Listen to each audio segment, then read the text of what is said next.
Hey, the Trojans bagged a bear. You are Locked On Trojans, your daily podcast on the USC Trojans, part of the Locked On Podcast Network, your team every day.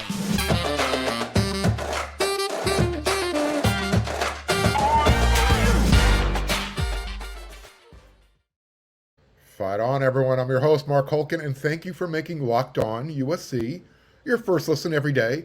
Whether you're watching on YouTube or wherever you like to download your podcast, we are free, and I really do appreciate your support. If you are watching on YouTube and you haven't done it yet, do it now. It's easy. Become a subscriber. Just click that subscribe button. And if you like the episode, hit that thumbs up. Both of those will mean a whole heck of a lot to the show. And because Locked On USC comes at you 5 times a week, hit that bell notification button, and you won't miss any of the episodes. By the way, FanDuel, this episode, that's who we're brought to you by. FanDuel Sportsbook, the official sportsbook of Locked On. Make every moment more. Visit FanDuel.com/Locked On today to get started. So Bear Alexander, he saw everything he needed to see over the weekend. All those other trips, Miami, Texas, Oregon, he's not taking them. They're no longer needed. Lincoln Riley, he took Bear into his very luxurious Palos Verdes estate lair that kind of just overlooks the entire Pacific Ocean. And at that point, it was game over. Lincoln got his guy. And literally, by Sunday afternoon, it was a done deal. He had made his commitment, and USC had their biggest recruit on the defensive side of the ball in 2023. Look, USC has already brought in Jack Sullivan, Keon Bars, Anthony Lucas, and now you add Bear Alexander. That gives USC a completely rebuilt new defensive line, and it's not high school kids. They all have college experience. A couple of them are young, but you know, what's really nice about this is, again, their experience. Lincoln Riley isn't bringing in high school guys trying to get them up to speed at the college games level. It's almost like getting your new toy with a new battery. Yeah, back in the day. I don't even know if today's toys, if they come with batteries included. All I know is whenever I got an electronic toy, batteries were not included.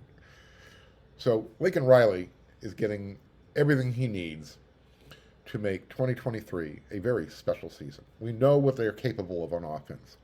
We're now getting the right pieces to make the defense playoff worthy and making this a well-rounded team. So what is he going to bring? Well, during his freshman season at Georgia, he was able to already, find a role. He had 12 tackles. I mentioned this before. He had 3 TFLs, and he had 2 sacks. And one of those actually came against TCU in the national championship game. So he knows what it's like to play on the big stage. Originally out of high school, he played at IMG Academy, so he's a big-time guy. And he originally, he's from the state of Texas, and then he made his way out to Florida to finish his high school career. So the addition of Alexander, it's significant because, it could be the type of player that, kind of vibes and resonates across the country, that USC is going to be more than just Caleb Williams and a bunch of merry men on offense. Other players, when they pay attention to what's going on across the country. And if they see a player of Bear Alexander's abilities, saying, hey, you know what? That guy's leaving a national championship program, back-to-back national championship winners. And he's willing to maybe gamble, but pick up and go start something new at USC. Other players are going to see that. They talk to each other. And all of a sudden, you got a snowball effect. Will we see more in this season? I don't know. You might get another one. I know Lincoln Riley said he's going to make sure that he's going to get all the pieces he needs. Whether or not there's somebody out there that he wants, we don't know. It's always going to be character over talent, although you need both. Character over talent has definitely been emphasized. So again, Bear Alexander is the type of player that's going to put USC in a position to make the playoffs that they literally narrowly missed in year one. They went from 4-8 in 2021 to 11-3 in 2022. They were 11-1 heading into the Pac-12 championship game. So the defensive line group without Bear was already showing signs of improvement. If you watch the spring game and if you listen to any of the reports I've been offering, you know that things are looking better. And and what we saw during the spring, we didn't get to see Bear, but we did see Solomon Tuliaupupu. We did see Jamil Mohammed. We did see a Sam Green flash, and that's great. But now, the Trojans have some serious depth, and it's up the middle, where that was an issue last year on defense. Here's some more, though. So we know Bear's coming. Great. But he wasn't alone over the weekend in Los Angeles. Now, I don't know how much time they got to spend together. However, Cameron Johnson, the big offensive line transfer, he was getting a similar treatment. I don't know if he got the same treatment, but I know USC is making him a very high priority. He spent a couple of days in Los Angeles. He's already on his way back to Houston. He was earlier in the afternoon. And I had one source tell me that USC wants to move really fast on this. They want to get his commitment done as quickly as they got Bears done. So I'm sure he's going to go home, talk it over with mom and dad, and I think you're going to hear something relatively soon on Cameron's decision. He's already visited Missouri, and it's down between USC and the Missouri Tigers. Well, let's find out. And then also over the weekend, he showed up on Sunday. He wasn't anticipated to come until Monday, but the offensive lineman transfer from Wyoming, Emmanuel Pregnon, he showed up Sunday afternoon. Now, he was a guard. He played guard in Laramie for the Cowboys, but he looks like a tackle. And I actually had another offensive lineman tell me the exact same thing. It was like, hey, he's coming in to play guard, but he might get some looks at tackle because he's got that look. Now, I don't know if USC is going to get all three of the names that I mentioned: Bear Alexander, Cameron Johnson, and Emmanuel Pregnon, but they need to get at least two of them, in my opinion. We know the defections that have left the offensive line, one because of health, one who entered the transfer portal. If you haven't heard by now, Cortland Ford has committed to Kentucky. Congratulations. We only hope the best for him. But you need to get at least two of those three because there are some holes in the offensive line right now. But because of the transfer portal, recruiting has changed. So you know that USC has found a way to, instead of waiting and developing offensive linemen through recruiting, high school, you can fill holes by going to the transfer portal. What hasn't changed is that players like playing for winning programs. So if USC makes the playoffs and the defense looks better than they did in 2022, which they can't look worse, right? This could literally open up the floodgates with other defensive recruits following along in Bear Alexander's footsteps. Here's what I keep hearing from players, especially off the record. And this is coming from multiple players. Solo is a beast. Anthony Lucas is a freak. And now you're adding in a Bear Alexander and his potential. Fall camp cannot get here soon enough. That's all I got to say. One last thing on the 2023 class, since we're kind of talking about recruiting. On Thursday, Riley said that he was talking about the early enrollees that he's had a chance to work with so far in spring camp. Riley said, quote, they've stacked up pretty well, end quote, against any group we've had previously. So during his time at Oklahoma, he really likes this group of early enrollees that he has at USC. He went on to say, we're pretty excited about every one of them, to be honest. It's a group that got a chance to do some pretty special things around here, and if they stick together and keep working and approaching it the way they are, I wouldn't trade them for any others. I can tell you that, end quote. So these guys are dudes. And there's still more dudes coming in this class, remember. The summer's almost here. And pretty much what's coming is a bunch of, you got the remaining offensive line class and a few other guys. But everyone talks about those interior offensive linemen that Riley and Josh Henson, that they're bringing in. But the name Tobias Raymond, he's going to be a dude too. Stick around for the third segment of the show. You always do, but make sure you do because I'm going to have a little mini recruiting note to add at the end of the show for my day in Temecula when I was watching Justin Dedich pull 8.5 tons on his back. But before that, I need you to stick around and head on over to FanDuel because grand slams, no-hitters, and double plays are back, and there's no better place to get in on the Major League Baseball action than at FanDuel. They are America's #1 sportsbook. That's because right now, new customers, you can step up to the plate with a no-sweat first bet up to $1,000. Just go to FanDuel.com/locked-on to sign up. Place your first bet. Get up to $1,000 back in bonus bets if you don't win. So, if you're into, is someone going to have 2 doubles in a game? That's a prop bet. Head on over to FanDuel. If you want to say Mookie Betts is going to get 4 hits in a game, head on over to FanDuel.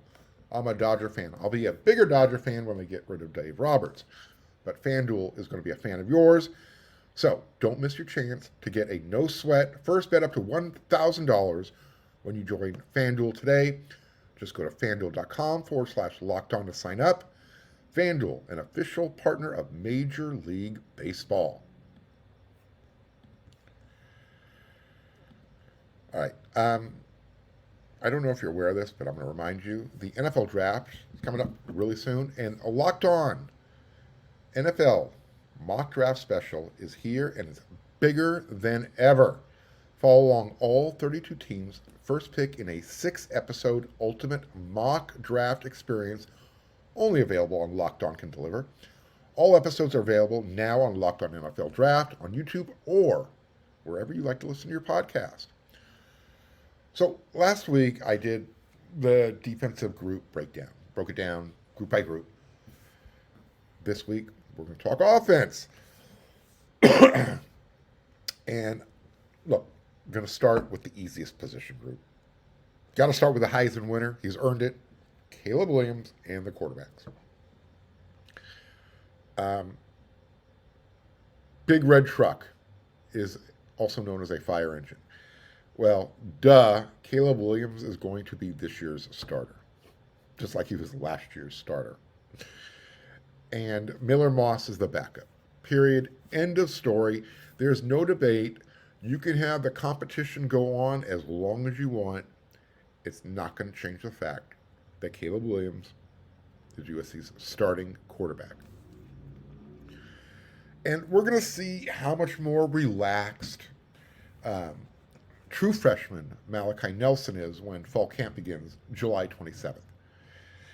That's where the competition will be. It's going to be for Caleb's backup in 2023. As of today, and I don't think it's going to change. I'd love to be proved wrong. Miller Moss will be the backup in 2023. And it basically comes down to this. If USC played a game this weekend, even if Nelson's non-throwing shoulder that he had surgically repaired during the offseason was 100% healthy, he's just not ready. He shouldn't be. Not after, and again, obviously I'm crunching stuff in here, but, the team just finished up spring camp. However, what you want to get out of spring camp is the coaches, the staff, they know who they're going to be able to play in the fall just by what they experience in the 15 practice sessions and the scrimmages in the spring game itself. They can't say it or won't say it publicly. I can. Miller Moss will be the backup. And you know what? That's fine. Jake Jensen is the third string. If USC is at the point where they're starting the backup's backup, USC is probably in trouble. Just saying.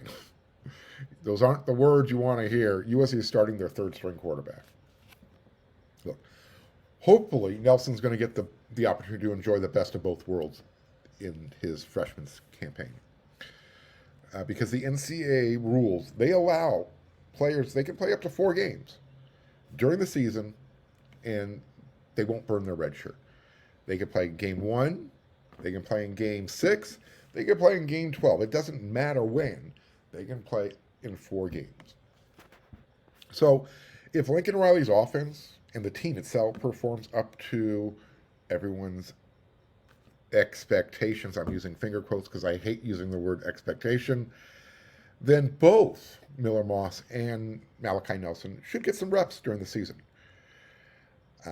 The question for the quarterbacks are, and it really comes down to, how much better can Caleb do in his junior season before everything's all said and done and he heads off to the NFL?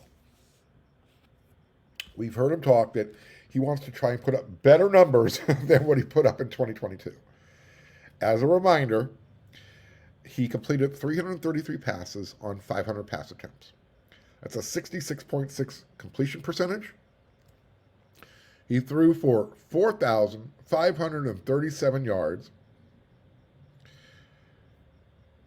with 42 touchdowns and 5 interceptions. That's going to be hard to improve upon. Now, you can say, well, his average completion was only 9 yards. Only? That's going to, if you're doing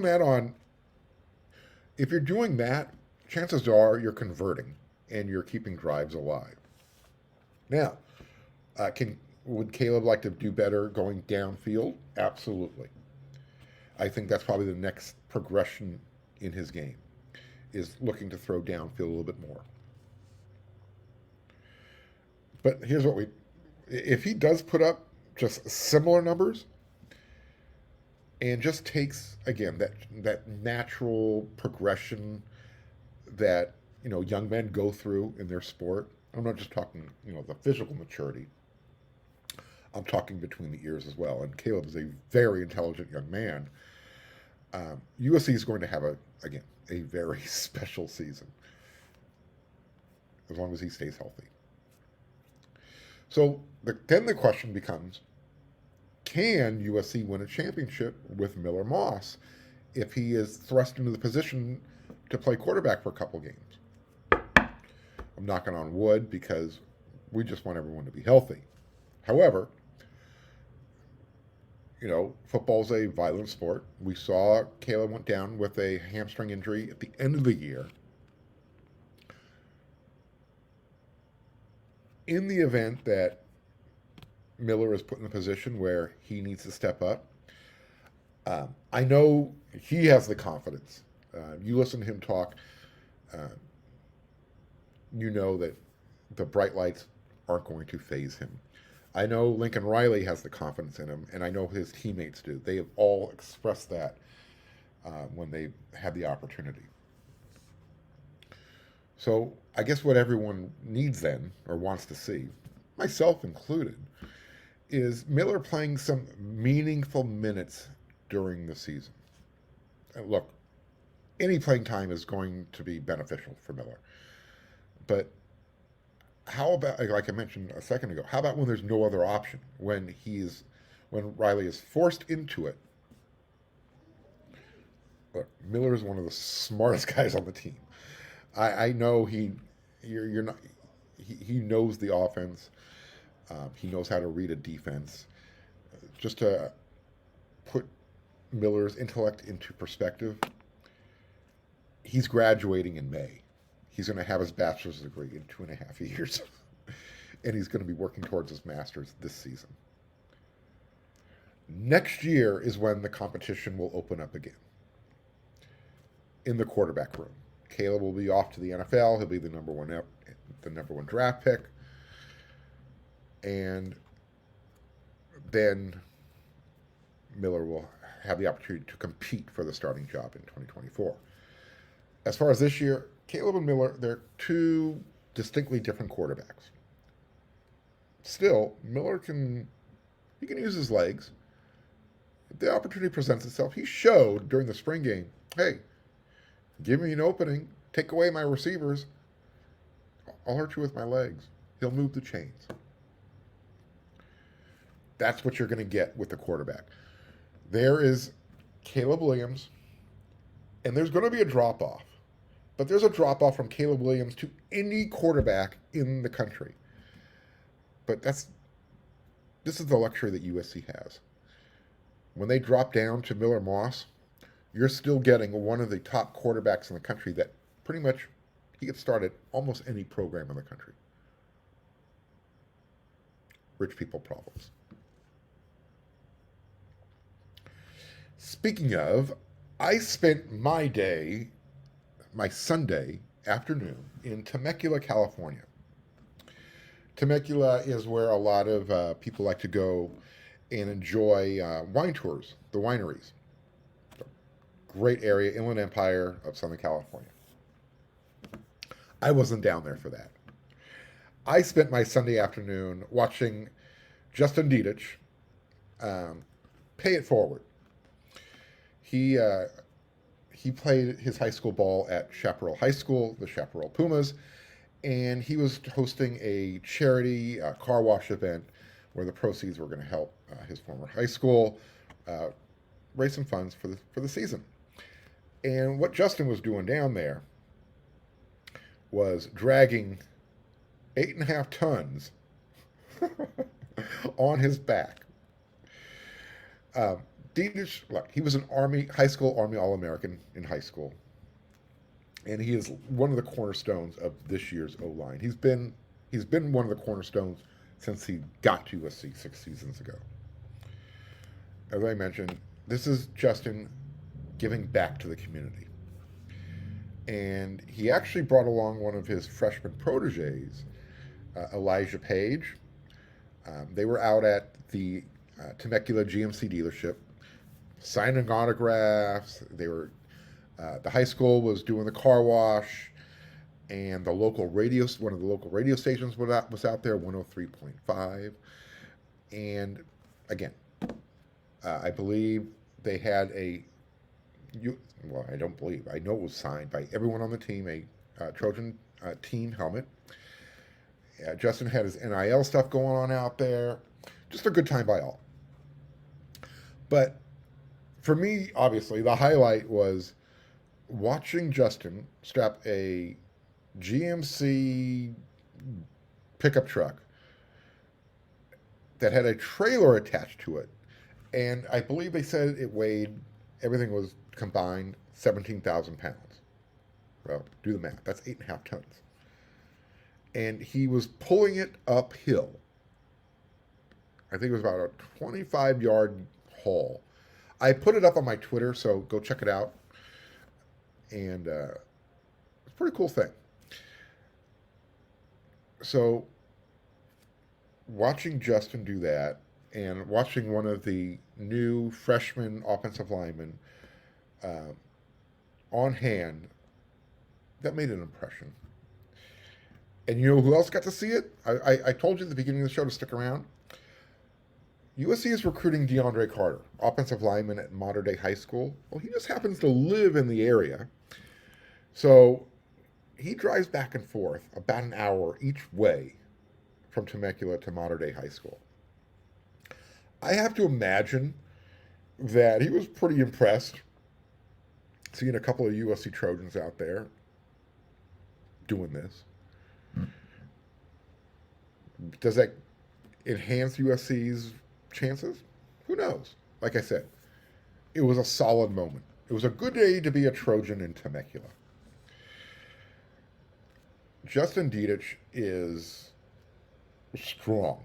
I mean, if you could pull 8.5 tons, you're strong. His weight room sessions are already considered urban legend among his teammates. So when he tells me that he and his team are really excited about this upcoming season, they've been busting their butts. And when I see that type of stuff going on, and then I hear players telling me we're going to be good, I'm starting to believe it. So I'm hoping the fans are starting to believe it and they're starting to feel it, because Lincoln Riley has put together a solid team of not just talented players, high character guys. Justin Dedich is one of those high character guys. I've talked about what he's done in the past to keep the team together, making sure they're all on the same page, looking forward. Everyone, get behind this team this year. You're going to see some fun stuff. All right, that was this first episode of Locked on USC for the week. I'm going to have more. I'm going to keep breaking down the offense on our next episode.